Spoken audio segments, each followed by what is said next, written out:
So hello guys, welcome to my channel, welcome to Tempesta TV and the Tempesta Reports. So Leo, I am back like I never left, and I am back to stay, not back to go back to where I was before. So Leo nilikuwa nataka tuongelee a very interesting story yenye imekuwa kihappen pale kwa mtandao, na nilikuwa nataka tuongelee story ya Mama Gift. So Mama Gift, kama mnavyojua, is a Kenyan lady, I guess ni Gen Z. Na alikuanga ana call out for help pale TikTok kwa sababu mtoto wake amekuwa mgonjwa. Apparently the kid is suffering from cerebral palsy, alafu cerebral palsy plus chronic asthma yenye alipatanga the moment he was born. So the kid has been sick for a while now tangu azaliwe, na mama yake alikuwa anasema it's been very hard for her to raise the kid kwa sababu hadi the father, the baby daddy, who is supposed to be taking care of them, aliwatoka kwa sababu alisema ati hawezi kaa na mtoto mwenye ako na ulemavu na familia yake ijaikuwa na mlemavu. So it was very hard for Mama Gift. Amekuwa ki take care of Gift akuwa peke yake single-handedly as a single mom, na unajua sasa single mom lifestyle is very hard, especially in pale town. So amekuwa ki ask for help pale TikTok, amekuwa ki showcase how she has been taking care of the son, na unaweza ona yenyewe mtoto anahitaji specialized care kwa sababu this kid needs oxygen, na pia anahitaji yani kama ni ile chakula na kule ni very special food na a lot of care, na ndio maana huu ugonjwa uende ama ndio at least upungue, the kid has to go afanyiwe surgery pale India, and it's very expensive to go to India. As you know, it's not easy. India is very far, India is very expensive, lazima upande ndege, na hajakuwa na hiyo opportunity na hiyo pesa kwa sababu she's just a single mom. So she was appealing for help, and Wakenya wakarespond. Kenyans responded like they responded to Kaluma Boy, ule kijana wa Othaya, na people were shocked. By the way, the political class was shocked kwa sababu Gen Z is known for maandamano, is known for destruction, is known for the bad stuff, street drugs, nini, but this time round things changed. People came from all walks of Kenya, wakafurika huko Njokere pale Embu, na wakakuja wakasaidia Mama Gift. So Mama Gift was very thankful kwa sababu hata sidhani kama alikuwa anaamini Kenya alikuwa anaona.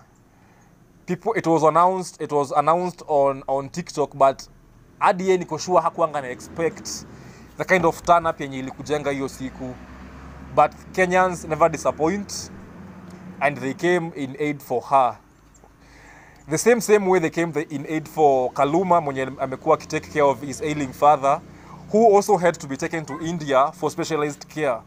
Alikuwaga na showcase jani yake pale TikTok, na Kenyans walikuwa touched by his story, and they really wanted to support the man.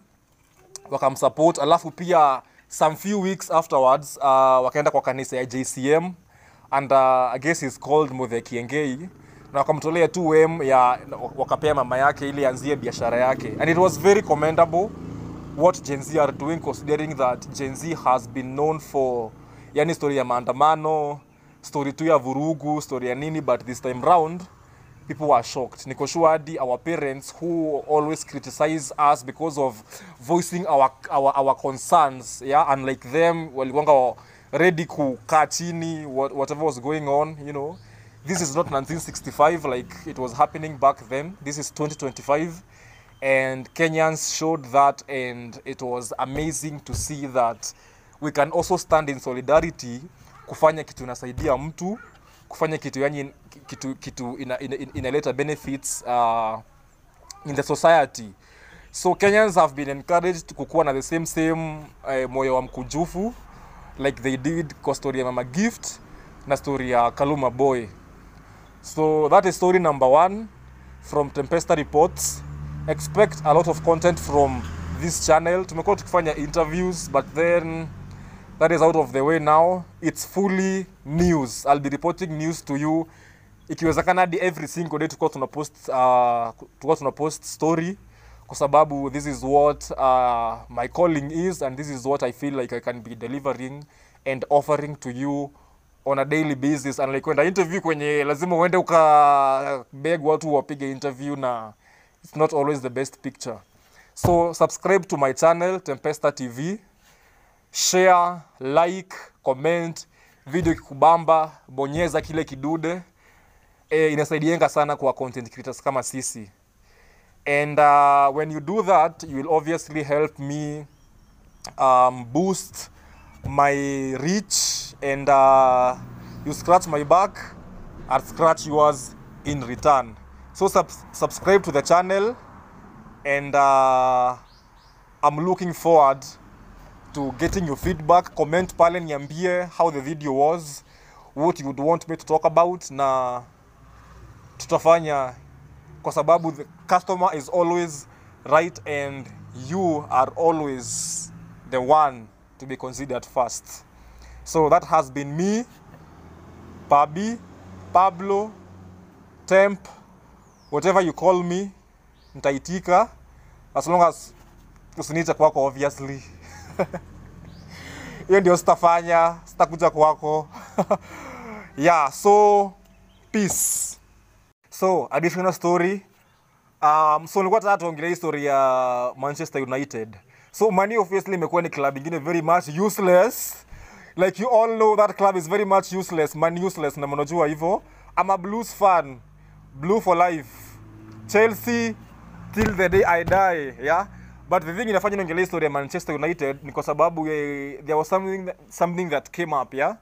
So these guys have been losing a lot. Wamekuwa the talk of town for a very long time now. Lakini of late wamekuwa kipull up their socks. Already wako na a 3-game win streak yenye watu wengi sana wanashindwa inatoka wapi. Ruben Amorim amekuwa akifanya some very good job.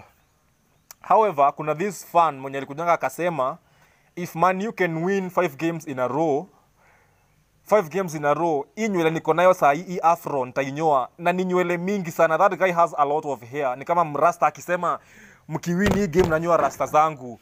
It's a big deal. It's a really big deal. Considering kwamba Adi Dalot, who is a player of Man U, right back, aliulizwa na akasema, umse lazima tumpe hiyo haircut. We have 2 more games to go, and in those 2 games they have to make sure they win. So nawauliza, do you think that Man U will continue winning, ama tu ni upuzi tu wako nayo kama kawaida ile sasa wana win 3 games in a row alafu wanakuja na disappoint? Do you think that this fan will shave his hair? Do you wish for him to see hii klabu ikiendelea venye inafaa kuwa inaendelea? You'll give me your take pale kwa comments, and yeah, so basically utaniambia venye what you think about it. But as for me, I think wata lose the following game. I hope they lose. I hope wapigwe kwao. I really hope they lose. Wana win nini watu mko number 4 wapi? I really hope you lose, by the way. And I really want the guy to keep the afro. Very good afro. It takes a very long time kulea nywele kama hiyo, and wasting it on a bet kama hiyo, especially considering containing a club like United, I think they should just lose. But those are just my thoughts. Tell me your thoughts pale. Comment, like, share, subscribe. Give me your feedback. And as always,